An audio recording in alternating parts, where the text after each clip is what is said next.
She says, quote, "There is nothing delicious about hoping that you give a bleep or having to play it cool because I do give a bleep." So she lets us know again that she's been passed around by bad boys by the dozen.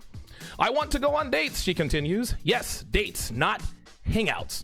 That distinction is important because a hangout could mean that we are going to walk around a mall like we did at 14 when our moms were only our only means of transportation. A hangout implies that we're bros. I have enough friends, sir. No, thank you." You know, demanding dates seems to be a growing trend among today's banana gobblers. They're becoming more and more vocal about their desire to be wined and dined. I saw a meme posted by a female a few days ago that said, "Can we go back to guys holding doors, pulling out chairs, and holding hands because they like you?" And my response to that is when the hell did you ever give guys like this the time of day in the first place? How can you go back to something you clearly didn't like based on your actions before? Today's women acting like they would reward gentlemanly behavior with their bodies, their attention, and their loyalty. That's like a man saying that he would marry a woman who cheated on him every week of their relationship. Requiring dates, that is simply a ploy that women use for a couple of reasons. Number one, to make men think that they are quality women. And number two, to get free meals. Red pill aware or not, dudes are starting to figure out that they don't have to take girls out to get easy sex out of them, and women don't like it. They don't like they figured this out. They don't like that their code's been cracked. They don't like that we already know that they're going to give it up anyway, so we act accordingly and refuse to buy what we can get for nothing.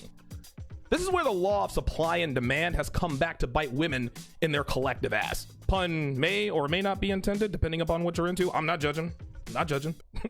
Anyway, because there's such an abundance of easy sex available to men these days, this makes the commodity of sex a lot less valuable. And of course, the less valuable something is, the less people are willing to pay for it. This is simple math. But this is what women wanted. They wanted sexual freedom, and they got it. But the unintended consequence is that the sexual liberation, what that's done is that's created a market that is completely saturated with females who don't require anything, much less a date, to give it up. So let me get this straight.